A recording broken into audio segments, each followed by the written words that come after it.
Hello folks and welcome to the Vertigo Tea Party and let's try Tropico 5. It's developed by Haemimont Games, it's published by Kalypso. You can get it for $39.99 on Windows and eventually on Steam OS. It's also going to be coming to the 360 and the PS4 later this summer, I believe. You can buy it on Steam, Gamersgate, Amazon, Green Man Gaming, and I'm sure many other online sites. It does support multiplayer, achievements, and Steam trading cards. Now, I am a big fan of the Tropico series. I really love Tropico 4 and I've put a ton of hours into it. So, needless to say, I was very excited to get this game. I've got a few games that I want to load, but first, I want to start a new game. And we're going to start it in the sandbox, which is probably what most folks are into. Now, this is what you'll notice immediately. This is one of the first things that changes is the Dynasty. Now, the Dynasty seems bugged because normally your Dynasty can be played either sandbox or on your campaign, but you can do it interchangeably, right? So if I make progress in the campaign, I can take that same dynasty over to sandbox. But for some reason, the game just randomly tells me that, hey, we found another dynasty with the same name. Do you want to save it? And I say choose the same name, and it makes a new save file for whatever reason. So, but it's random, so I don't know. Hopefully they fix that. There's definitely a few bugs that I'm hoping that they get fixed. Now, here's all our settings for creating a new game. One of the major changes with Tropico 5 is the ability to start, or the fact that you progress through eras. You start at Colonial, then you move on to World Wars, then Cold War, then Modern Times. Now, with the sandbox, as you can see, I can start anywhere that I want. If I just want to skip all this crap and go straight to Modern Times, I can, which is a very good thing. Which is not to say I don't like the progression through the game, but I could see at some point I would get bored with it and just say, okay, I just want to play at Modern Times, or I just get bored with it. Now, one thing I would like to see, though, is the option to stay in one era forever. So what if I just want to play in Colonial era? I like to see the option to just say, you know what, never leave Colonial era. Because the leaving of the era is based on meeting certain criteria. So I guess you could just not meet that criteria and play it forever. Well, that wouldn't work because you have time limits on stuff. Anyway, let's go ahead and start. We can change our starting population, money, the difficulty. We can go very low, high, medium, or very high. I would strongly suggest to everyone to start on medium. Unless you are absolutely amazing at these games, start on medium. I've been playing this type of game for a long time. And even on medium, I'm having a lot of trouble with very particular things, and we'll go over that. So let's go ahead and just start the game and let it generate a map. Now, there isn't a lot that's changed, those of you who are interested. And those of you who've been playing Tropico since about 3, know this is kind of how Kalypso and the company who made this game that I can't pronounce has been operating for a while. That Tropico 4 wasn't a big departure for Tropico 3.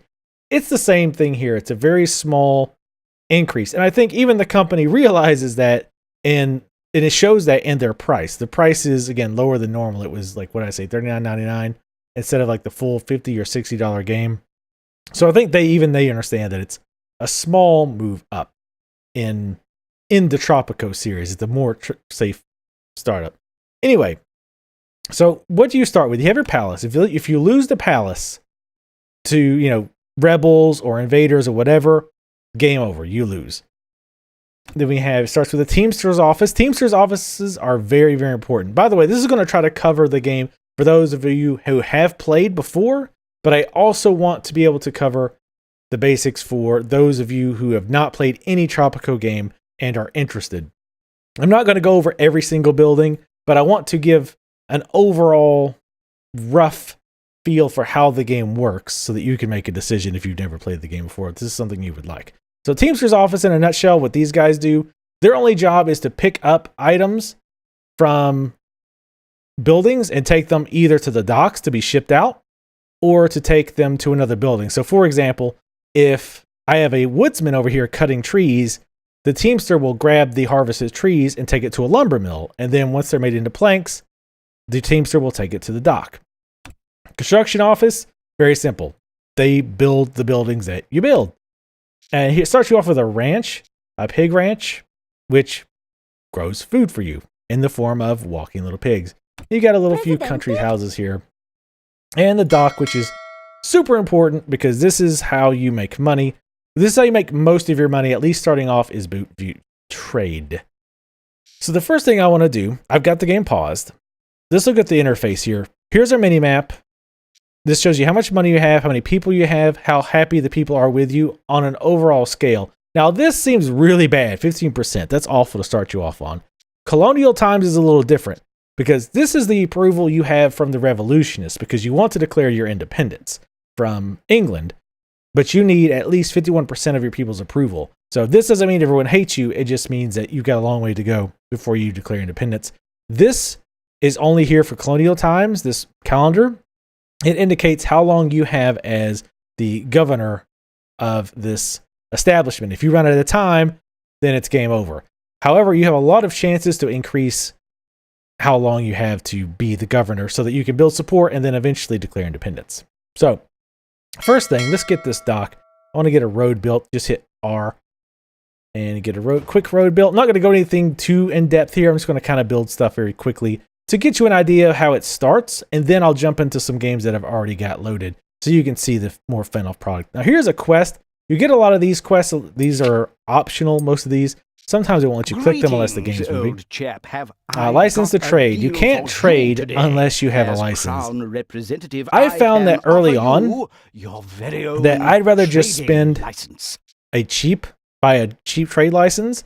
Yes, you lose a little bit of relations with the crown, but it doesn't really matter, at least on the medium difficulty. I've never had them get so mad they attacked me. So I don't really care too much about trade relations. I care early on more about money. So you have 3 speeds. Pause, which I guess that's technically a speed.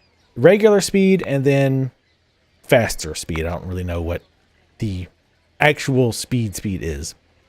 But so now we have our very basics. We've got food, we've got a little bit of housing, and we've got some construction offices. The first thing I think, first we've got this gold deposit, but we don't have a mine. We can't build a mine yet because we don't have the technology for it. So let's go with... Well, first thing I like to do is look at the overlays. The overlay is a bit different in this game, as you can see. It's pretty nice. I like it for the most part. Obviously, green is an area that's a good place to go. So, for example, this is coffee. These green squares areas means that I will get really good yields if I plant a coffee farm here. And if it's red, obviously, I'm not going to get very much, and then everything in between. And you could click on various things for pastures, pineapple, sugar, etc., etc. And you have it for other things too. So you can see beauty of a certain area. This is important for things like tourism, current pollution, trees, which I don't know why you need to overlay for trees. Maybe just for people who are tree blind. I don't know. Tsunami. This is tsunami danger areas. So the red is the most dangerous. Obviously up here is the least dangerous. Volcano danger zones. Something danger zone. And lastly, we have city. We have crime safety, which obviously right now not a lot of crime. Electricity grid and liberty. People tend to like liberty. Well, some people do, not everyone. We got another quest here. His Majesty is fond of it always gives you a little flavor text to go with it, but for the purposes of this demonstration, we'll kind of skip ahead. Build 1 logging camp. Your mandate will be extended by 6 months. So yes, this is the time for the mandate. I forgot what it was called. And again, if the mandate timer runs out, you lose. Again, maybe the first time you play, you might get hit by the mandate, but if you play smart, I think you'll be all right. And if you've played other Tropicos, you'll probably be all right, at least in the medium difficulty. So we got our little quest marker here. We need to build a logging camp. Well, obviously, we're going to want to build a logging camp by a bunch of trees. So we right-click. This brings up our build menu. Most of these are going to be grayed out because we just don't have access to them yet. Because, oddly enough, they did not have airports back in the colonial era. But what we want to do is build a logging camp. Down here at the bottom, I like when I point at the screen that you guys can see what I'm doing with my finger. Probably it's best if you don't. Anyway, you see it's a logging camp. It costs $752 and requires 6 uneducated workers. I think that's what that means. The little cap with 1 star, I think, means uneducated. 2 means high school, and 3 means college, I believe. It could be wrong. So we're going to build a logging camp. We get the overlay because some people probably just don't understand what trees look like. I Don't understand, but whatever. So we're just going to plop her down. Again, not ideal. We're just going to throw it over here to kind of get the ball rolling. We're going to go ahead and build a road to connect it. Now, here's the important thing about roads. And this is one thing that I think a lot of people probably don't realize or don't think about. Sometimes the road tool can be a little pain in the arse. But your buildings don't always necessarily need to be connected directly to a road. That's something I really like about this game. And what I like about at least the series, at least the part until Tropico 4. I didn't play any other Tropicos way until many, many years ago, so I've forgotten how they work. But so, for example, and again, we're definitely not doing this ideally, but I just want to show you guys just for proof of concept type things here. So I could build 3 houses like this. These houses are still accessible even though they're not touching the road. And one thing I really do like is, let's say I'm going to build a house and I'm like, well, I don't want to build a road to it. How far can I go? If you look on the right hand side, boom, now it says too far from road network, connected to a construction office. That applies both to getting it built and, I believe, how far away people will actually go to use whatever that building is. That can be very, very handy when you're planning and you don't want to have a road touching every single building. So, for example, you could destroy this road, have these houses in the middle, and build another series of buildings here. And even though these 2 houses in the middle don't have a road, people can still access them. And yes, I've tested that and it does work, which is pretty nice. Technological progress is so let's see. This is one of our rebels or revolutionaries, not rebels. Totally different. So she's going to try to give us help as far as getting more support for the rebels. So we need to build a library. Library is what you're going to use to research, at least initially. That's where you're going to get most of your research points at. So we're going to go to the research and education section here.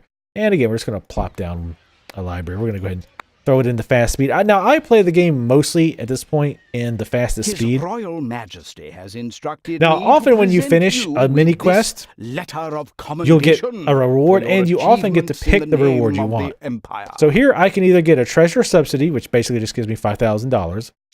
I can get a personal gift, which goes to $5,000 to the Swiss bank. Those of you who have played Tropico before know the Swiss bank didn't really matter. The only thing that Swiss bank was for points. Swiss bank is more important this go around, and I'll show you in just a bit why that is. Additional mandate extension, a 12-month mandate extension, so you'll have another year in order to rule. And fresh colonists, 10 citizens. So this might not seem like a big deal. 10 citizens, who cares? Early on, when you don't have very many citizens, that can be handy. Later on, it's not really that useful because you'll be getting a lot of immigrants anyway. In this case, since we're not going to play that long, let's go ahead and just get a treasure subsidy. You can also see that I've gone into the negatives. It's definitely not uncommon to go into the negatives. And you can still build while you're a little bit in the negative, but once you start going 5, 10K or so in the negative, you cannot build anymore, as you probably would expect. So now that we've got this logging camp set up, you can see there's some new things here for those of you who've played the other Tropicos. First of all, there's budget. In Tropico 4, you can control how much the employees for this building made. In this case, you just control the overall budget. What that means is it controls a few things. It controls how much the people get paid. Here you can see how many people are working. We've got 3 people working, and we got 3 empty spots for people to work. So it's not working at full efficiency because it's only got 3 people working here. Education level, illiterate, which is, I guess, okay, 1 star is illiterate. These folks can't read, but you don't need to read to be able to cut down a tree. This shows the job quality. The lower the job quality, the less happy the people will be as far as their job is concerned. Wealth provided is poor. I'm actually not sure what that means in this case for a lumber mill. What you'll see sometimes is, like, for example, if I build a restaurant, in fact, I'll build one now, and I'll show you after it's built. But once, like, you'll see what kind of people they service, and it'll say, like, poor or something like that. That means anyone poor or higher economics-wise can actually go there. Profit, just $85. I guess that's, I don't know if that's a turn or what. Lifetime profit is usually what I'm looking at, though I obviously should be looking at that too. Lifetime profit obviously just tells you how much money it's made or lost overall. Available logs just tells you how many logs are in the area. Logs output. This is an important number as well. This shows you how many of that resource are available in the output waiting to be picked up by a teamster. Once this number starts getting high, you have a problem. You can also see the people working here, just the people.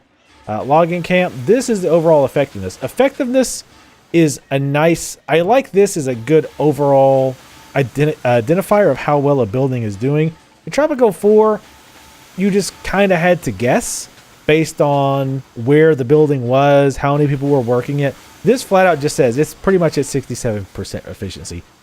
Or it's not even really a percentage. It can go above 100.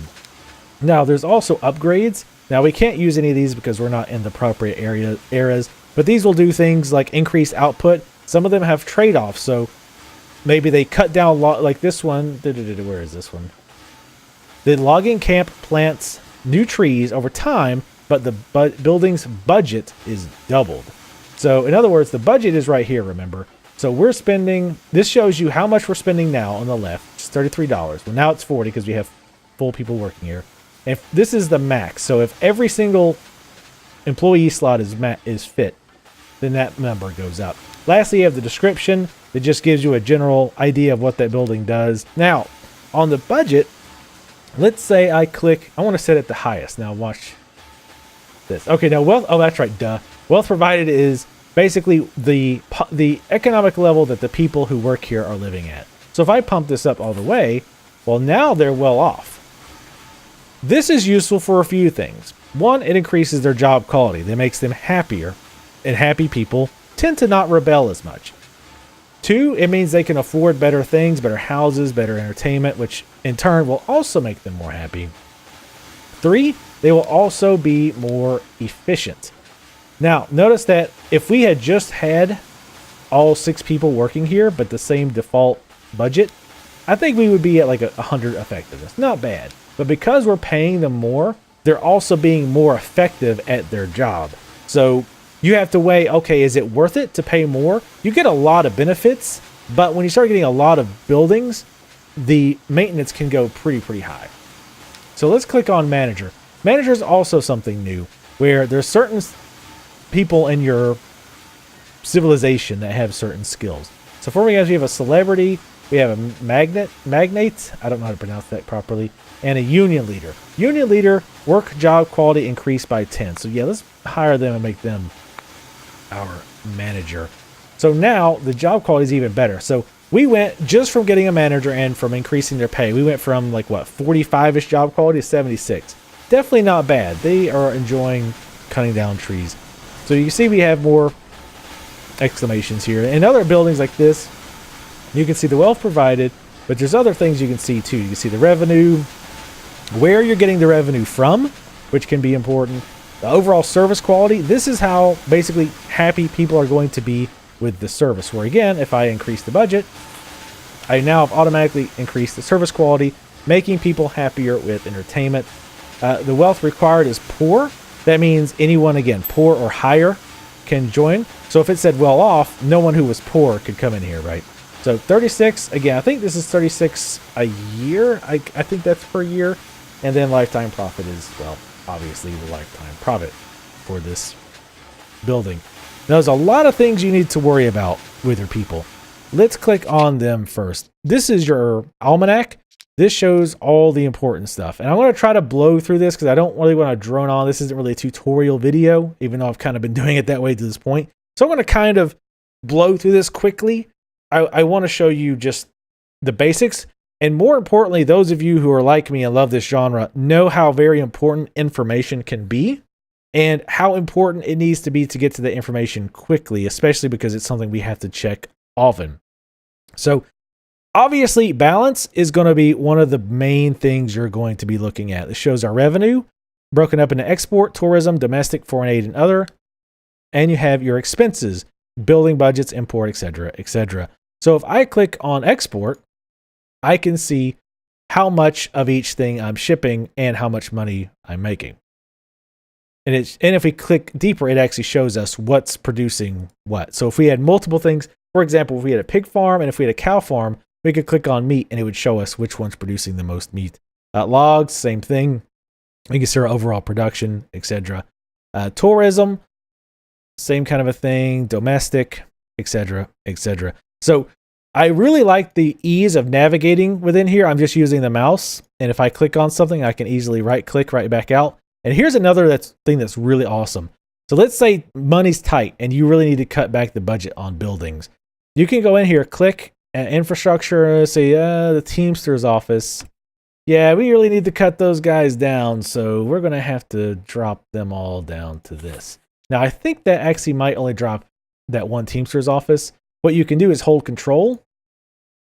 Theoretically, you can hold control. There we go. If I hold control and then click on an amount, it sets it for every single Teamsters office that you have. Now, one problem that I do have is that it's not easy in this game to navigate if you have multiple of a building, because sometimes I want to cycle through all of my Teamster buildings. I haven't found a way to do that. Hopefully that's something that I'm either just missing or that will be available later on at some future patch or whatever, because that's very useful to be able to do sometimes. So the next we have is happiness. This is also very, very important and brings me to my number one complaint about Tropico 5 so far. Happiness is incredibly fickle. In Tropico 4, admittedly, happiness was a little bit too easy to ignore for the most part, at least on normal difficulty levels. I think Tropico 5 has went the other direction too far, and now it's something I have to constantly work around. And on top of that, the people are incredibly finicky. There has been, and the problem is the overall happiness is often tied to your overall approval rating, but then sometimes it's not. It can be very confusing. But let's look at this first, and I'll kind of explain more about the happiness. Now here, happiness is broken down into several categories, and you can click on. Now here's where I find the information starts to get weak. The information they give you is pretty weak. See, for example, happiness. Well, I guess isn't too bad. When I click on entertainment, it shows us everything that's affecting it, positively or negatively. So, for example, if I clicked on liberty, the library gives liberty, 20 liberty, but the palace takes 20 away. If we have a lot of military buildings, those take liberty away as well. So that's actually not, that's pretty nice to have that information, again, at a click. I'm not sure what I was thinking of. There's somewhere else I know that I want more information, but it doesn't necessarily show you, which is pretty annoying. Oops, I clicked out of it. Oh, that's the dynasty. Come on, click the right thing. However, there we go. So yeah, the happiness is a real big thorn in your side, because I've had lost elections where I dropped from 70% to 45% in the matter of a minute or two, or in game terms, like 6 months. I dropped like 15 to 20% approval rating. Sometimes it's because of things you do with the Constitution, which is also new, which we'll also talk about later on because we don't have access to the Constitution now. But the changes seem to be very poorly explained. A lot of happiness seems to be tied to your constitutional edicts.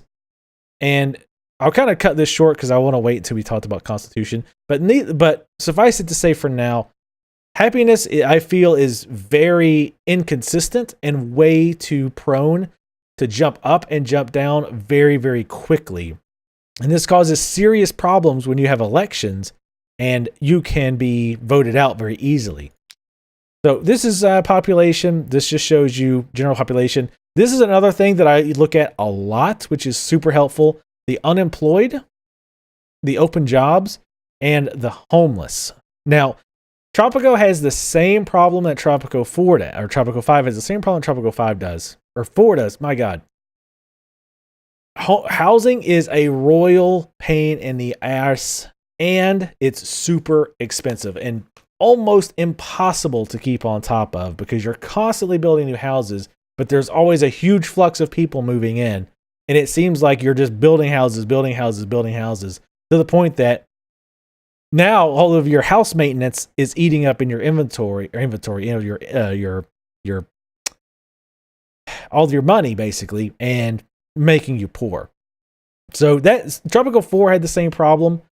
I'm still trying to find a good solution to it. There are some edicts that help a little bit, but it still seems like you're having to build tons and tons and tons of houses to house your people. And while realistic, it gets a little tedious. Population growth, that shows you some general information here. And also under deaths, which is pretty cool. You can click on it. It tells you how they died. Again, that's really neat. If a lot of people are dying from starvation, or obviously you need to look at that. This is another thing that's important. Popular support. This is one of those things that when you click on it, doesn't really tell you a whole lot that's interesting. Yes, it does have a list of all the citizens and shows you their approval, which is nice when you've got 72 people. When you've got 700 people, not very useful to try to click through and see what people are upset about. Now, obviously, you can just pick on like Nina Presidente? Costa here. And, you can see her family tree, see her profession, her wealth level, her approval is 1, which obviously she's not a huge fan. See, she's disappointed in healthcare and entertainment and in religion. She's under the royalists. So that is one reason why she's probably not a big fan, because we're trying to secede. So she's probably not too happy about that. So, I mean, you can do that, but I would like to have a more overview, a more macro level of, okay, why are people unhappy? Because you think, oh, well, obviously it's unhappiness. I have had issues where I have had happiness. Nothing under my happiness was less than 45, but yet I had like a 27% approval rating somehow. How that works, I don't know. Apparently it's tied to the Constitution. There's a lot of things that are not explained well in this game. That is one of them. Explaining how overall happiness ties in with approval rating and how the Constitution ties into that. So there's kind of, that's pretty poorly explained, and it doesn't really give you that information very easily. You have to really dig around for that, which is unfortunate. Now, this is going to be the factions. Now, depending on the era that you're in, this will change. Right now, it's the Royalists and the Revolutionaries. We want a good standing by the Revolutionaries, so we're trying to make them happy. The Royalists, we don't care. Foreign relations, right now, we just have the Crown. Later on, that becomes like the Axis and the Allies, or, what was the other thing? I don't know. Anyway, those will change too. And you don't want to. Foreign relations are important for 2 reasons. One, because you get foreign aid, and the more they like you, the more they pay you. But even more importantly, if they really hate you, they will invade. And that can be a problem. Here's just our dynasty, which we'll go into the dynasty a little bit. And this is just over my overall Swiss bank accounts.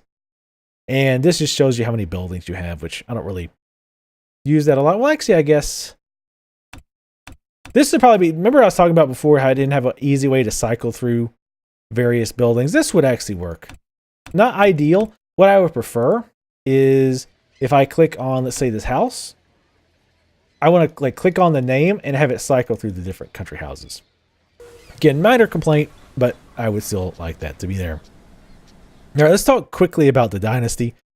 The dynasty, you unlock them at, I don't know if they only unlock in the campaign, but that's where I've unlocked all of mine. I haven't done a lot of the sandbox. You can customize them. The faces always just look weird. Their faces, their hair doesn't really look that great, but honestly, it doesn't matter because most of the time they're about ant size on your screen anyway, so don't really care too much. Now, when you pick or when you create a dynasty member, you can also pick what skills they have, so you can change what they look like. Looks pretty cool. Say okay. Hey, I got an achievement. But you also pick, I think you pick what ability they have. Management ability. So this was a person's a union leader. I'm a cheapskate. They all have a managerial effect because you are the leader. You pick which one you want to leave with. I'm veto Tea Party because I just thought that sounded good. But they all have a global effect as well. So as long as they are alive, they'll have an effect. So for example, my global effect is all constructions are 6% cheaper. And you notice here that you have various stars. You can upgrade your dynasty members so that these effects actually get better and better. Other than that, I don't know if there's a whole lot of reason to level. To be honest, the dynasty system is interesting. It at least gives you a reason to spend your Swiss bank account. But so far, it doesn't seem huge. But it's a fun side thing to do. And again, it gives you a reason to sometimes want to get money in your Swiss bank account so that you can upgrade these guys and get the manager effect bonus, but also that global effect is really, really nice to have, especially when you start getting a lot of members and you start getting a whole lot of global effects. So that is the dynasty system. Now here's the research. And you start off on the far left, and as you progress through the timeline and as you get more and more technologies, more and more open up. Kind of a typical tech tree. So we are going to research. We'll do the sickle for farm upgrades and the shovel. We can learn how to use a shovel. And then if you hover over these other things, it'll tell you what you need to unlock them. In this case, we need to research 2 more technologies, which we're going to do. It'll also tell you how long it's going to take. For the sickle, it's going to take 7 months. If you don't want to wait, if you want to focus on research, you can build more buildings that generate research points. Initially, that's just the library. Later on, you can actually do things like, for example, you can upgrade your college to also generate research points. So your options increase, but the number of research points that you need also increases pretty dramatically. So at some point, you're either going to want to make more libraries or other buildings like it, or upgrade other buildings. So we can't do anything with the Constitution right now. Edicts, again, very similar to Tropico 4, but these are more timeline based. There are upgrades that you sometimes need to get some of these edicts unlocked, but a lot of them are just based on the time frames. Like these World Wars, Cold Wars, Modern, etc. I can't even click on those because I'm still in the colonial area. Things like extra rations so that people get extra food, which obviously makes them happy. A tax cut, which only actually helps the well-off or richer, which seems weird to me, but whatever. This is handy if especially you only allow rich people to vote. Disaster relief, a right to bear arms, things like that. That kind of things you can dictate from there. Trade. This is another new thing with Tropico 5. You have your general trade, which just the automated ship that goes in and out, takes all the stores that your teamsters have brought to the docks, takes them out, and you can import that way too. So, for example, if there's something that your people want that you don't grow on this island, you can import it. But you can also go into trade, and you have options to import or export on because for every dock you have one extra ship. That's basically your ship. And with that ship, you either import or export. Now, if you say, well, why bother having a ship exporting? Why aren't you doing that already? That's true. But if you see here, look at bananas. There is a contract with the crown that would pay me $1,040 for every 1,000 units. And the default price is only $800. And we gain faction standing with the crown. So if we go with this contract, we not only make more money, we make the crown happier. Later on, you kind of have to make decisions because a lot of times the trade will be with, say, the Axis. And you'll make the Axis happy, but the allies will get pissed because you're trading with the Axis. So you have to balance all that in your, ahead of time. But, say we just say, I want to add a ship. And Bessie, my only ship. And now that ship is dedicated to exporting. You can exporting bananas to the crown, which we have no bananas. Yes, we have no bananas. You can actually add multiple ships to a trade route as well. This also shows the quantity and the time, or that's the travel time, the contract. The contract is for 5 years, and the quantity is for 36,000. So whichever one of these is reached first, the 5 years or the 36,000 is the one is when the contract will end. And new contracts will open up. Sometimes quests will open up special contracts. You can build buildings sometimes that do that. And I already showed you the overlays. So that's the basics. Again, anybody who's played a type of game like this will understand how that works. Now, let's go ahead. I'm going to jump into one of my campaign games. Now, there's 2 interesting things about the campaign. Splendid, old boy. Tropico Let's is pick this. Because I'm not really going to pay attention to the quest things. They're going to drop the speed as well. Again, I normally play on the fastest speed. When I played Tropico 4, most of the time I played on regular speed. I think it's not really the game so much as me getting more used to the mechanics and being totally okay with running at the higher speeds. But at any rate, what was I going to say? So, the 2 big things about the campaign is very weird. when you start off, you start in the colonial times, but you have 2 different maps that you can choose from.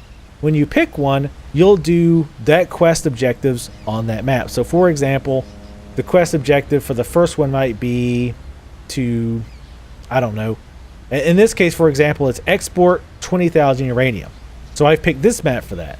Well, the second map or second mission for that same time period, you had to pick the other map. So for the second part of the modern era mission, I'll have to pick the other map. Hopefully that made a little bit of sense. Very odd way of doing it. It's not necessarily bad, it's just odd. So we got some rebels here, a lot of strikers. We can either buy the strikers, that'll make them happy and make me $12,000 richer, or we can send the army. I think I'll go ahead and send the army over there. I'm sure my armed guards will negotiate a deal that everyone can agree upon. Here's another interesting thing and potentially very bad thing about the campaign. Let's say I'm on this map. We'll call this map the Aloha map because I don't know why. So in the colonial era, I've done the mission for this map and we've moved on. Well, now we go to World War II and I come back to the Aloha map. It's built just like I had built before. So I'm basically carrying on the same map between time periods throughout the campaign. On an ideal, like as an idea, I like that. I like that as an idea. In execution, I'm not that crazy about it. 2 big problems I have with that. One, because you're switching back and forth between the maps, and because you might not just keep playing consistently, you might forget, oh, how did I have this map set up? You know, Despite the bank's benevolence and I'm not gonna blame anyone. Californian gap. Just click it to that map mission. But one, you might forget, like, oh, what have I researched on this map? Because you don't carry research between maps, as far as I can tell. You don't carry money. You don't, basically the situation is going to be just like you left it, except to be forward into the next era. So you might forget where it was at. Secondly, if you've done something bad as far as designing the layout, you could be screwed completely. Because as far as I know, there's no way to start over without starting the entire campaign over. So let's say you've gotten to the modern times, which is the 4th chapter of the campaign, and you've decided, oh man, this setup is terrible. I've mined my mines out. I've set myself up in a terrible situation where I can't make money. I'm constantly going into debt. There's no real way to fix it while also dealing with whatever the difficulties of this mission are. The only way that you could probably fix that would be to change the difficulty. You could always start the mission over and just go with the easiest difficulty or just easy difficulty, and you could probably just get through it that way. However, that's not really a great solution, and that can be really unfortunate, especially if you play the campaign first and you're trying to learn the nuances of the game. Again, even if you've played Tropico before and you know the basics, like I have, and I've played Tropico 4 a lot, and I don't consider myself the best Tropico player in the world by any stretch. I don't even consider myself a great Tropico player, but I feel like I am a pretty solid Tropico player. I do well for myself, let's say. And even just moving to Tropico 5, I feel that now on the modern times map, I'm kind of in a bind because of how I built, and because of another serious problem with the game that I'll talk about in just a second. But I kind of feel stuck now because I feel like, oh no, I've doomed myself. And I've played this map. I played this map in particular for about 2 or 3 hours, and I lost. So I would have to start unless there was just a tipping point where I made a big mistake and I could just reload that save. It might be a case of I screwed up early on and it didn't come to bite me until 3 or 4 hours later. Now I have to do the entire map all over again. Some folks might be okay with that. I'm sort of okay with it, but it still can be very, very irritating. But, it's just something to be aware of. I would suggest the folks getting this, you might want to obviously do the tutorial. Again, even if you've played Tropico before, I would still suggest doing the tutorial.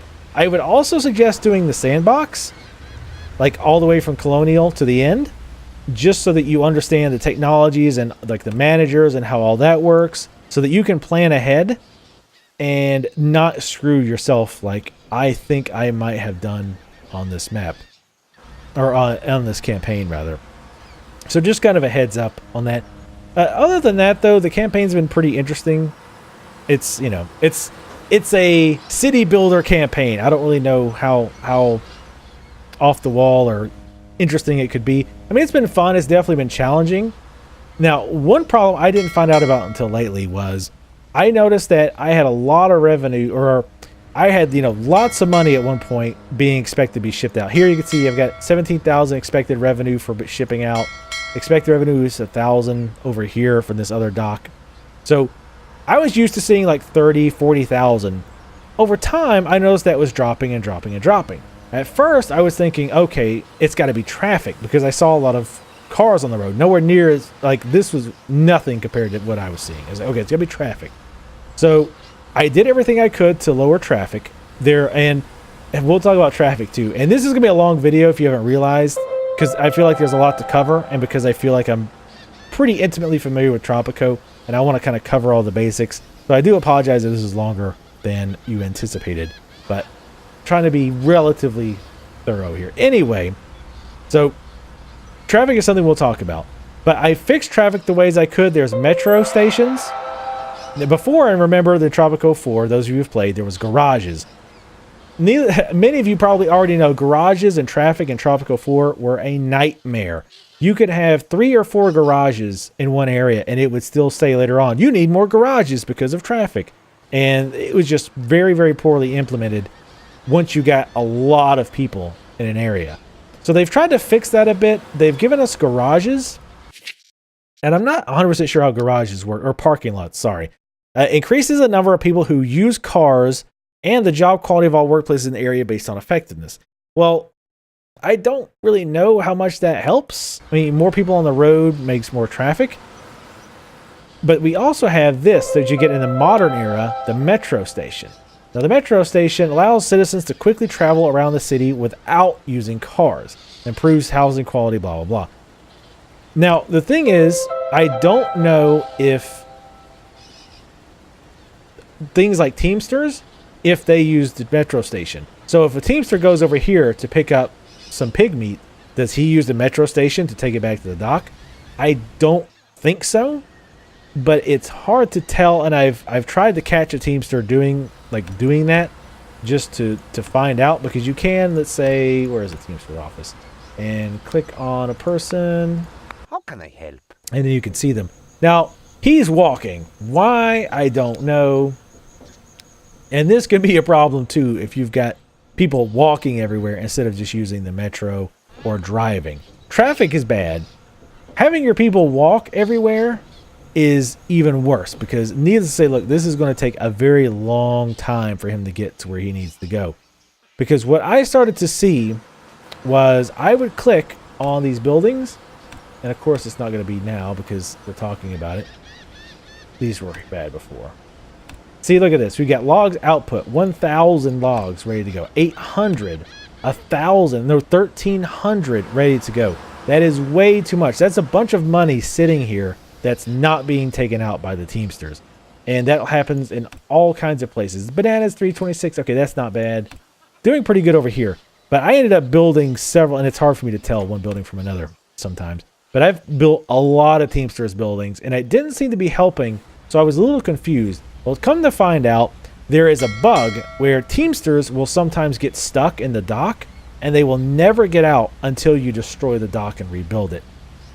Seeing as how Teamsters are the lifeblood of your city, and they are the way that you make most of your money because they take goods from the building to the dock, this is a huge bug. And I have tried deleting my docks and remaking them, and noticed that there was a significant increase in the amount of money I was getting.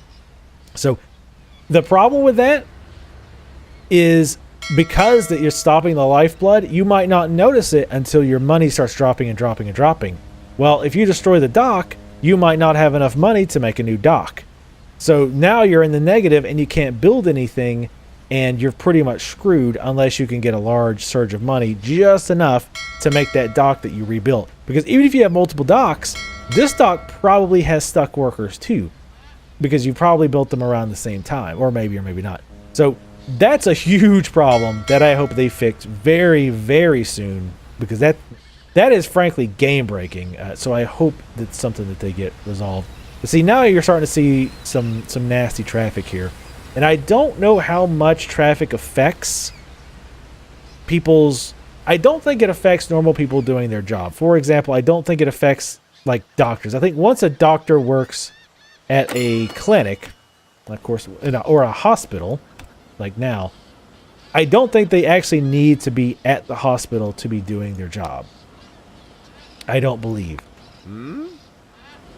But for people like Teamsters who actually carry goods from one location to another, I think they actually do. And I think these trucks, in fact, yeah, I'm almost positive these trucks, especially since they're going to the dock, those are probably the Teamsters carrying stuff. And because I actually have a few edicts set up, where is it? I've got the commuting program, reduces the number of people that use cars, and I have these metro stations in most big areas, so trying to, again, convince people to use that instead of driving.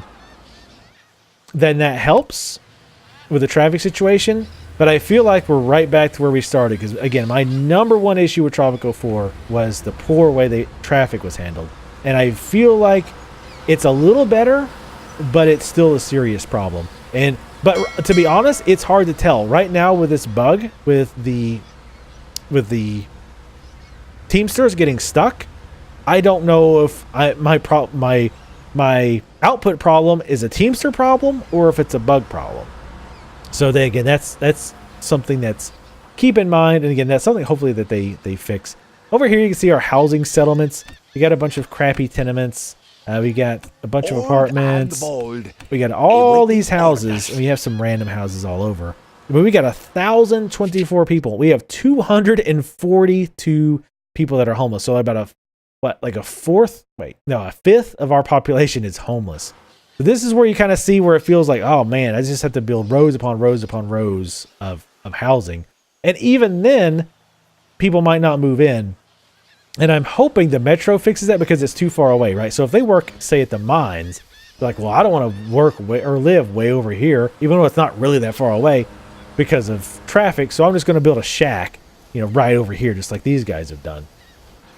I hope the metro fixes that, but that's kind of a crappy fix because you have to be in modern times to use the metro.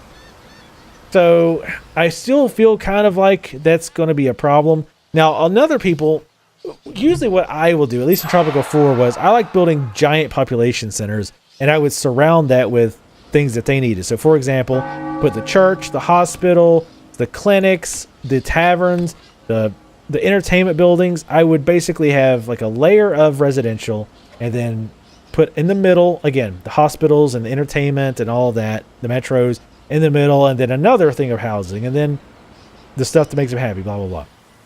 Which seemed to work fine for the most part in Tropico 4. Here it doesn't seem to be as viable because it doesn't seem that people really want to go that far, which, I mean, again, that was the case in Tropico 4 well, so it's not really, or Tropico 4 as well.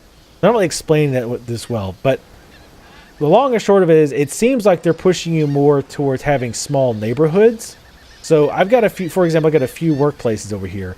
So instead of having these large areas of residential, I should maybe have, 4 apartments over here, if that many.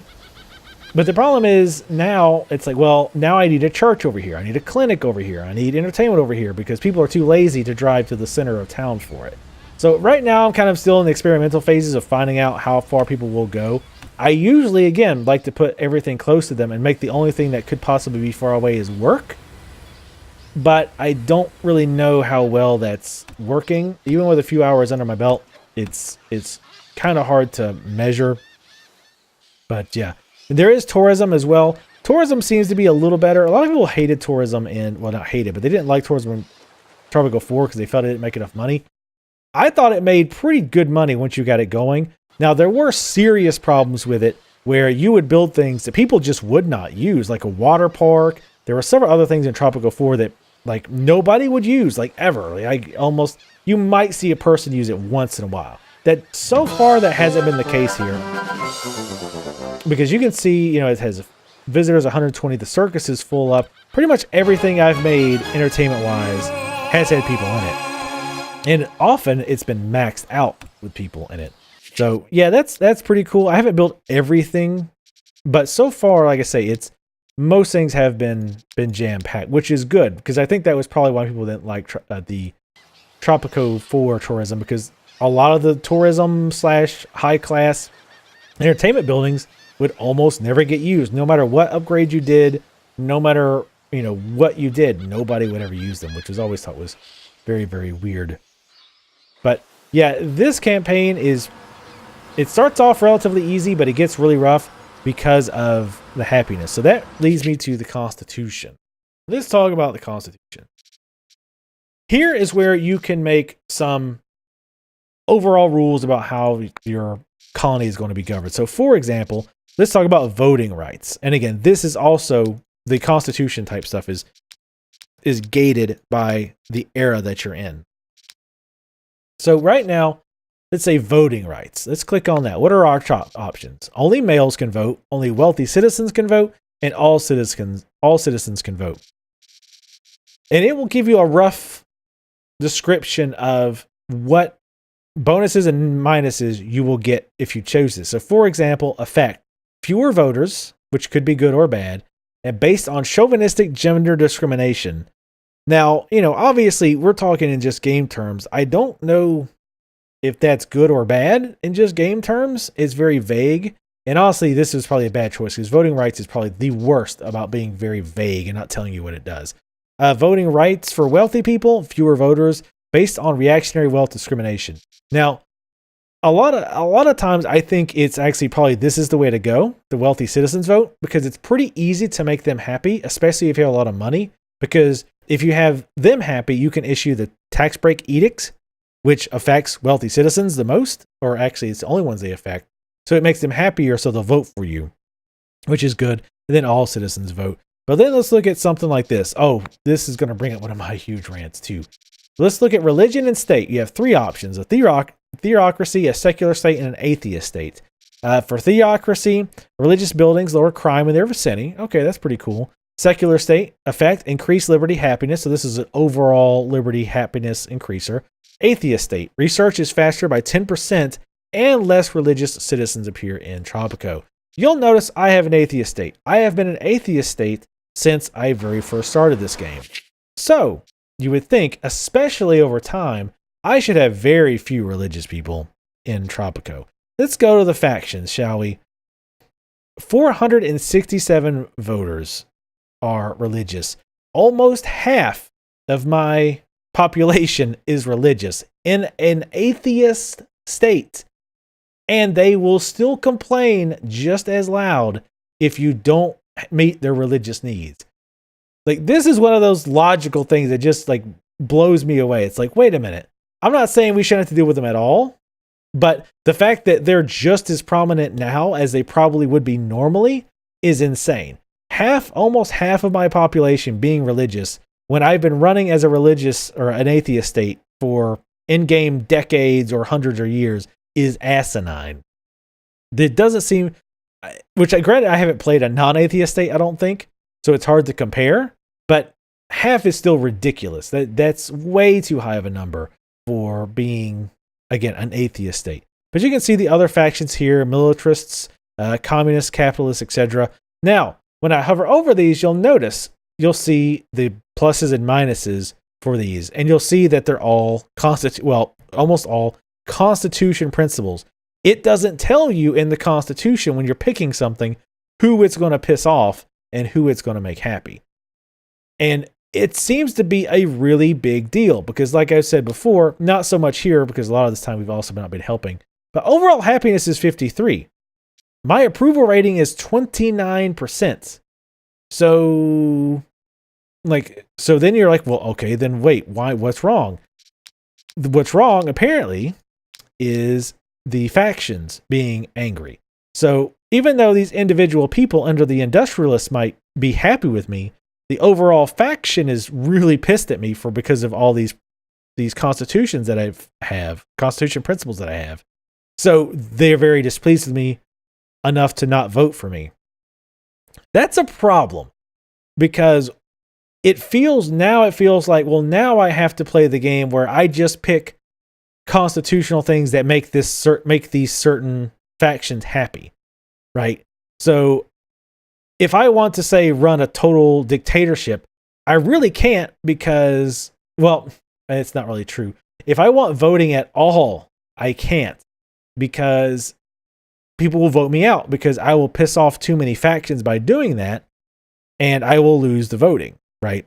So even if I'm making them happy in other ways, because they're not happy with certain edicts I have in place, but they're still happy that they got a roof over their head, they got great entertainment, they're getting plenty of food, everything else is met, they're still going to hate me. And you could argue, okay, well, that's kind of realistic, right? And I would say, yes, I would say that's pretty realistic, that people they would ignore all the other things, that they've got a nice house that they're living in, and that they've got plenty of food, and they've got sweet entertainment, and they're making a lot of money. They're ignoring all of that and looking at this one thing and saying, well, that's all great, but I'm an industrialist and you're not doing anything to help us, so I hate you and I'm going to vote for you. Realistic, yes. Fun in a game, no. It's annoying because now I have to go back and redo my constitution to piss off the least amount of people. Because as you can see, the industrialists make up a pretty decent amount of my population, about 200 people. So that's a pretty significant portion. And we got another section, the capitalists, who don't like me very much either. And they're at 119. So it feels like I'm having to change my constitutional things just to make these things people happy, not because that's how I want to play. On top of all of that, you can't just willy-nilly change your constitution to say, oh, well, I'm going to change this, and let's see how they like that. Oh, they don't like it? Well, let me switch it back. There's a cooldown time on how often you can change the constitution. So let's say I'm going to change atheist state. No, it's not. Professional army, so it's in a militia. Now let's go in, see if I can, you cannot amend the constitution for the next 60 months. So for the next 5 years, I can't make any changes at all. So that causes a serious problem to me. I want to be able to run the government the way I want, and I understand that there will be difficulties doing it certain ways. So if I try to do a dictatorship, obviously I'm going to have to worry about rebels and other things. And if I want to run a more free, happy society, maybe crime is a problem, or these other factions will just not be happy, whatever. But when it comes down to the people are just almost completely ignoring what I'm doing, and only or primarily looking at I've got set in the Constitution, that feels very artificially limiting to me. Because, going back in here, I swear we'll be drawing this video to a close, I promise. But if you go back in here and let's again look at the factions, the religious, which is almost half my voting population, and I'm in poor standing with them, despite being a damn atheist state, and there's not supposed to be many religious people, period. It's like, well, now I feel like I have to go out of my way to make them happy, because if you look here, look at this. The religion is 70. Their happiness is 70. But yet their standing with me is, 19. So like a 50-point gap between what they're happy with me overall, but I don't like these edicts, so I hate you. It's like, come on, maybe make the effect that the Constitution edicts have less is maybe a good solution. But having that big of a hit because the Constitution is, again, it feels more like I'm pandering to specific groups, which again, you could argue, that's kind of like what running a country is like. And, you're definitely not wrong there at all. But it just feels, it feels very artificial when you're talking game-wise. I don't know. It's hard I can't really explain myself very well on this when it comes to the nuances of why I don't like it. I guess because it just feels too limiting, not challenging, but limiting, that I could fix that problem simply by going in and changing my constitution principles to be like a theocracy, and then finding out all the other stuff that religious people like, and then picking those things, and then ignoring whatever bonuses and negatives I get. But that's not fun. That's just like, well, I'm picking this option over the option that I really want, and I'll just ignore it for the rest of the game. You know, I don't know. I'm stopped trying to explain that. Hopefully, I've made my point. But yeah. Anyway, we'll hop in real quick. Like I said, I don't guess there's really a whole lot of need to check out my sandbox game, because this is pretty far in. Like I said, this is modern era, and I definitely do not have an ideal setup by any stretch of the imagination.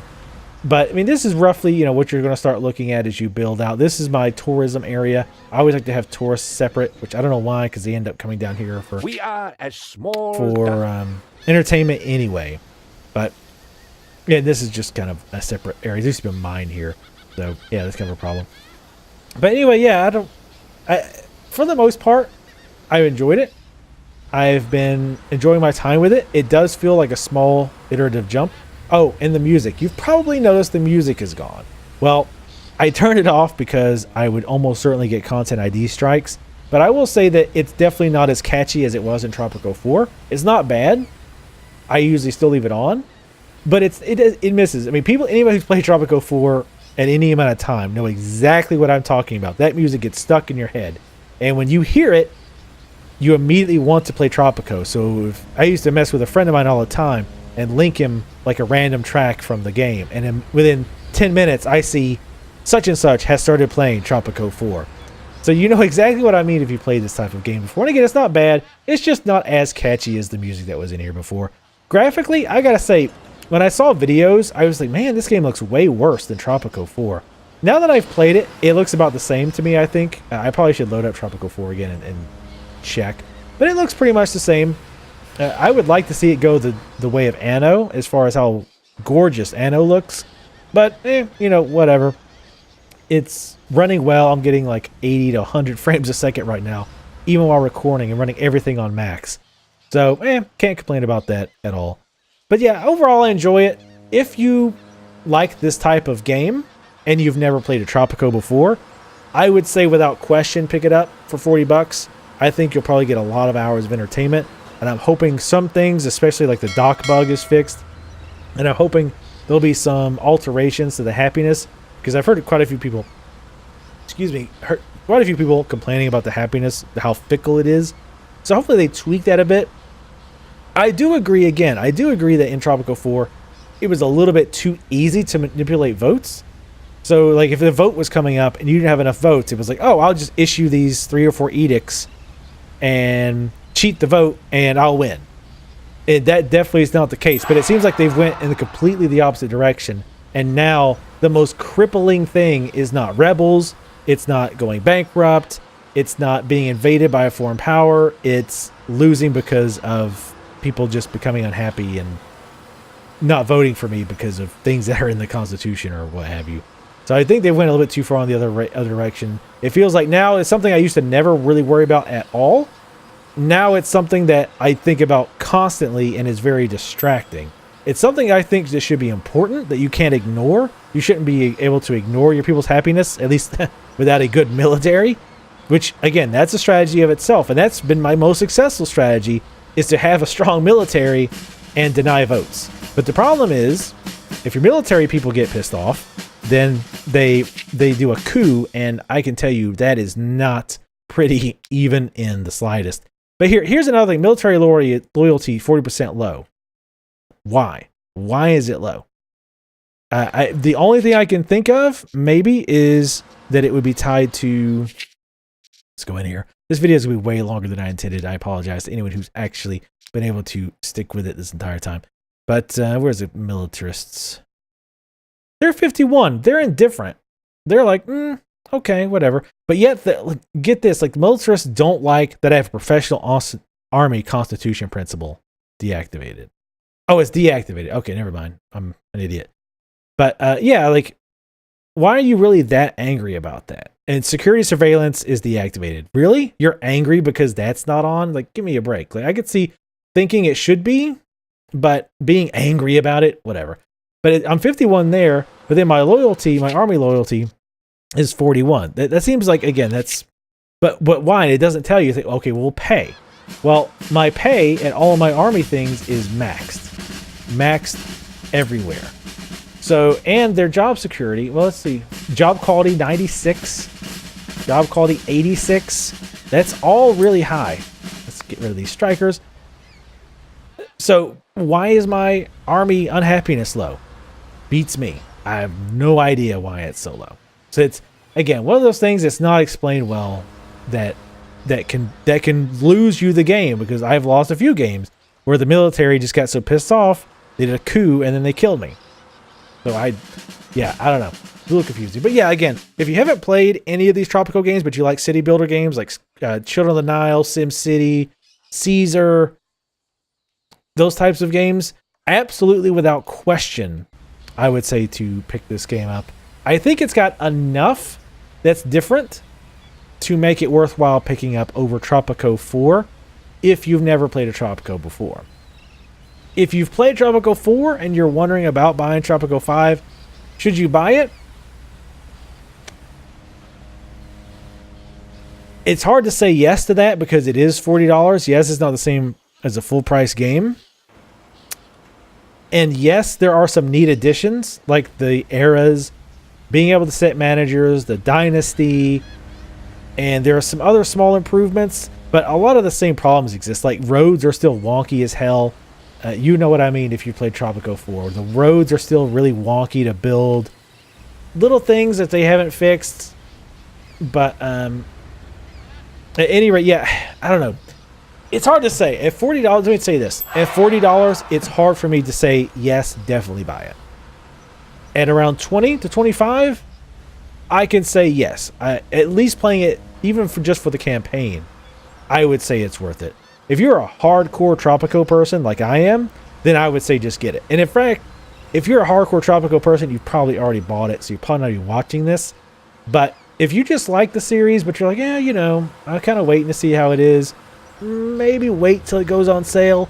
Maybe wait until they fix a few of these bugs. There's also people who've been having issues with graphical things. My girlfriend, I was looking at her playing on her laptop, and on the menu screen, it's really, really janky. When she gets inside the game, it's fine. But anytime it's playing a video, it's really, really slow and jerky. And a lot of people have had this problem. So might want to wait. If nothing else, again, unless you're a hardcore fan, you want to wait until it goes for a little bit cheaper. But it's still fun. I don't feel like they've ruined the series or anything. I'm hoping that they do some small tweaks to fix it, to keep the challenge, but not keep it to the point where it's very distracting and frustrating. But yeah, I'm enjoying it, and it runs well. Blah blah blah. I'm sure I could go on and on like I already have been. But yeah, it's been fun. I've been really enjoying it. So yeah, that is my thoughts on Tropico 5. Make sure to if you'd like to see more videos like this, make sure to subscribe. I don't even know how to do my outro. I'm just doing a random outro. Anyway, leave comments below. Let me know what you thought of this game. Let me know what you thought of this video, especially if you actually managed to listen to the entire thing all the way to the end. But yeah, anyway, thank you guys for watching, and I'll see you next time. Step back though. We are getting this I do worked hate up you, though. about a mobile game. I mean, I do hate you, though. I want to be 100% clear with a moment of seriousness. I hate your guts.